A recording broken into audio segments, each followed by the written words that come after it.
the Masters of the Universe.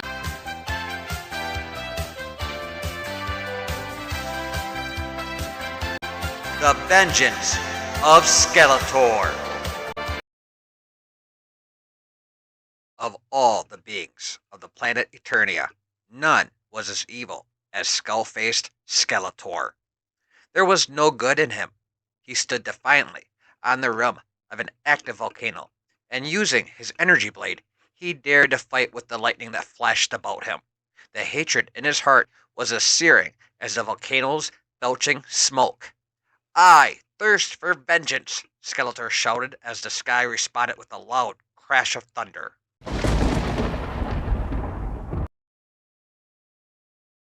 Skeletor's mind was tormented by hated images. "It is because of He-Man that I have time and time again suffered shameful defeat," he roared. "I would have succeeded in my attempt to rule this planet if not for him and his noble companions in battle." As he spoke, Skeletor also thought of Teela, the beautiful warrior goddess, and of the armored man-at-arms, the master of all weapons. At that moment, Skeletor made the only decision that was open to him. If he was going to rule Eternia, he had to destroy his worst enemy. He-Man must die. With the mystic power of his energy blade, Skeletor sent his image to his two most obedient underlings. Soon his ghostly face appeared in Eternia's densest jungle. "Beastman," said the image, "I have work for you." "I am coming, master," roared the ape-like brute. The image also appeared in another domain, that of Merman, Skeletor's scaly underling of the sea. "What do you command me to do, master?" asked Merman humbly, submitting to his master's will. "You are to go to Castle Grayskull," answered the scheming Skeletor. "It is there that I shall tell you exactly what you must do, and you will do it." "I will be there," replied Merman.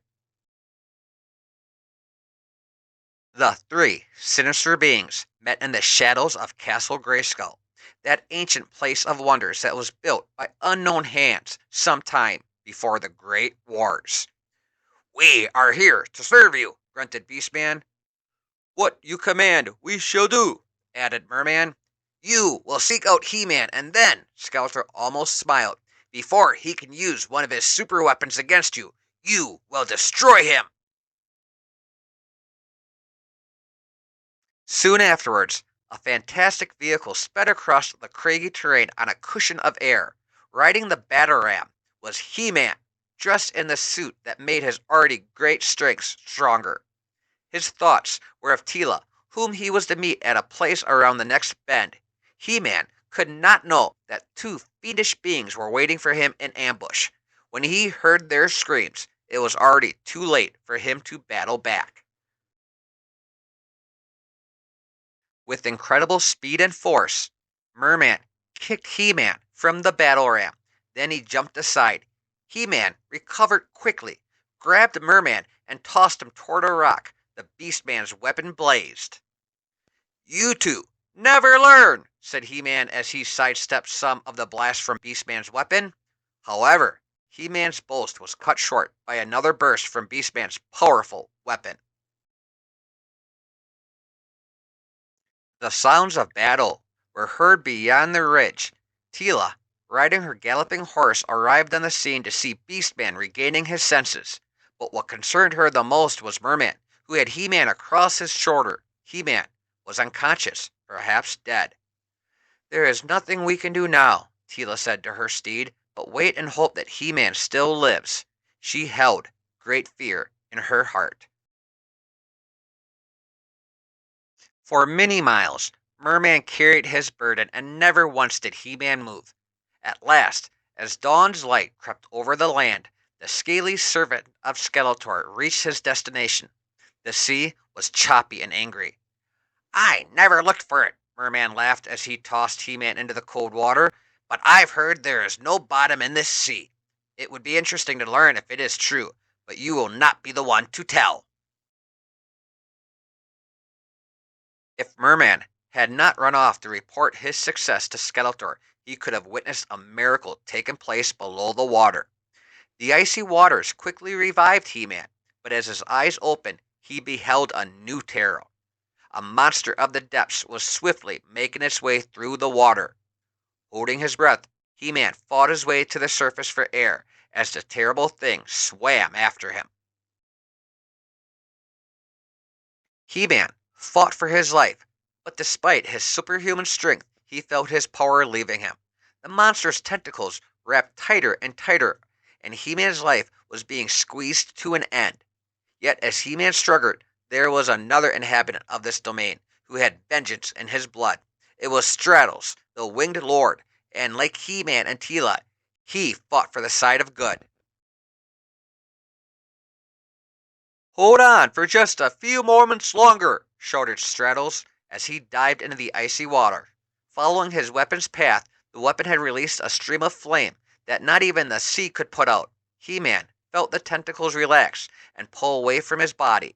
Then, weak and in need of breath, He-Man sank in the water, but Stratos dived deeper too and pulled He-Man to the surface and airlifted him to the shore.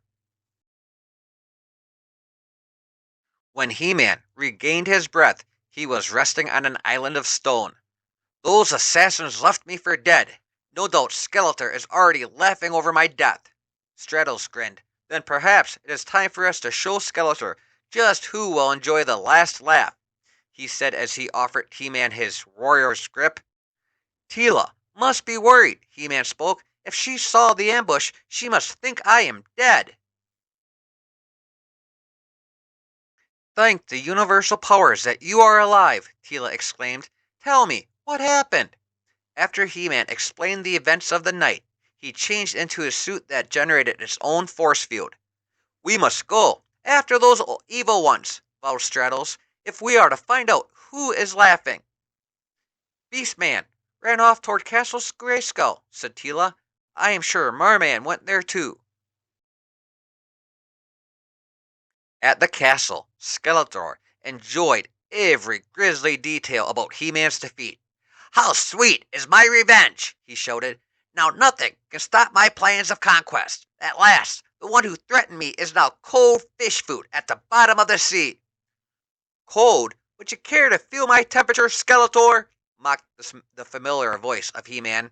Turning, Skeletor saw the foe he believed to be dead. "I don't know how you escaped death," raved Skeletor, "but you will not do so again. Slay him and his friends. Now, do it!" Skeletor's command was firm. Beastman, Skeletor's #1 underling, leaped with the prowess of a great forest ape. However, his dull-witted mind had forgotten He-Man's force field. And as Beastman fell with a loud thud, Merman was making his own attack. Teela was in grave danger. Before Stratos could complete his defense, Merman yelled defiantly, "This is where the sea conquers the sky!" Merman's weapon shot out a stream of seawater that instantly cooled to ice. His wings, too heavy to keep him in the air, Stratos aimed his body at Merman. "If I must fall, I will take you with me," he shouted. He fell fast, hitting the man of the sea with a mighty impact. Beastman was still determined to please Skeletor. Reviving, he arose with a mean growl, beat his chest, and raised his weapon towards Stratos. "Now you die," he growled. "Then the rest of you will die too." Merman did not want to be outdone by Beastman, and he aimed his weapon at He-Man, who jumped aside. However, Merman's icy weapon found a target, and Beastman was caught in a barrage of pellets. After Skeletor saw his two most powerful henchmen fall, he turned to the sea being and shouted, "You bungling fools! You should have blasted Stratos! Now you will feel my fire! Both of you!" From Skeletor's weapon came a blast that enveloped Merman's sea-bred body. So intense was the heat that it dried up the moisture in Merman's scaly hide, and the man of the sea felt himself slowly dying. As much as He-Man hated Skeletor, he hated more to see a master do harm to a slave. Mounted on the battle ram, He-Man collided with Skeletor, disarming him, and Merman lost no time using what strength he had left to turn his weapon on himself. Bathed in a sea water that would restore his strength, he gloated to himself. You will regret this favor, He-Man. Teela and Stratos watched in disbelief. Minutes passed, and finally, a battered Skeletor got up to find his henchman looking at him sternly. Before you think of rising up against me, you foolish underlings, consider this, Skeletor shouted. Whatever thoughts the two might have were soon forgotten, as a blast of energy from Skeletor's weapon exploded under their feet. Master! You are the master! They yelled together. Thank you, Master, mocked He-Man, for giving us such a great idea. Then together, He-Man, Teela, and Stratos trained their weapons on the villains, sending them fleeing like cowards from Castle Grayskull. No doubt, they will invent new plots of evil, said the spirit of the castle appearing, but you, the masters of the universe, will be ready for them. Indeed, we shall be, agreed He-Man with fervor.